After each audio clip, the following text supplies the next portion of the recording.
রাজধানীর গুলিস্তানে ফুটপাতে চলে কোটি টাকার চাঁদাবাজি, আর দোকানীদের কাছ থেকে এ টাকা তোলেন প্রায় 100 লাইনম্যান। তবে নেপথ্যে থেকে তাদের পরিচালিত করেন রাজনৈতিক ছত্রছায়ায় থাকা তথাকথিত বড় ভাইরা।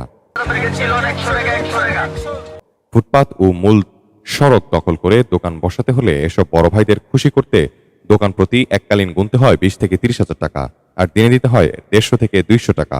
এখানে প্রশাসনের লোকেরা খাইতেছে, এখানে শুধু বিএনপি এর লোকেরা খাইতেছে না, এখানে আওয়ামী লীগের লোকেরা আছে।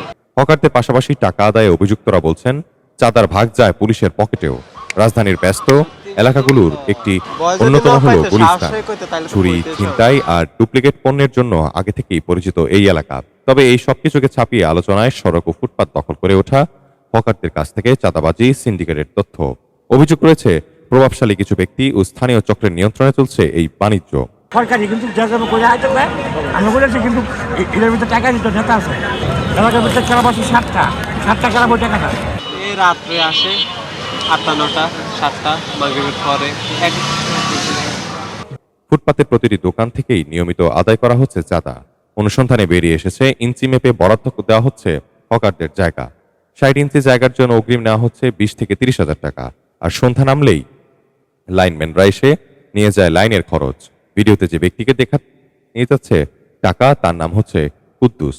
দোকানিরা বলছেন বিএনপি নেতা রহমতুল্লাহ বাবুর হয়ে টাকা তুলছেন তিনি। তবে এই নেতা অভিযোগ অস্বীকার করে বলেন টাকা তুলছেন বিএনপির আরেক নেতা নবী। কিছু দায়িত্ব দিয়েছে, 5টা দোকান, তুমি টাকাটা পুলিশের টাকাটা উঠে নবীর কাছে পৌঁছায় দিবে।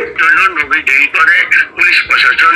মূলত এই টাকা পুলিশকে দেওয়া হয় অভিযান ঠেকাতে। সবশেষ গেল এপ্রিলেও গুলিস্তান হকার মুক্ত করার চেষ্টা করে সিটি কর্পোরেশন ও পুলিশ। হকারদের আইডি কার্ড দিয়ে সড়কে নির্দিষ্ট জায়গায় বসানোর কার্যক্রম শুরু করা হয়। তবে সরেজমিনে দেখা গেছে ভিন্ন চিত্র।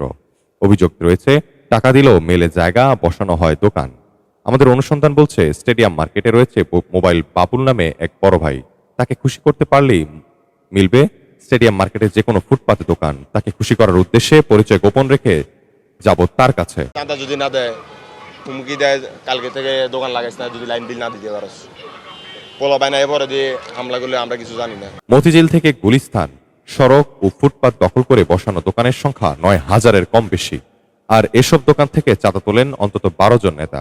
তাদের হয়ে লাইনে চাঁদা আদায় করেন 50 থেকে 100 জন। প্রতি দোকান থেকে দৈনিক সর্বনিম্ন 500 টাকা করে তোলা হলে দিনে টাকা আদায় হয় 4,50,000 টাকা। তাইফুল ইসলাম, ডেস্ক রিপোর্ট, দেশ বুলেটিন।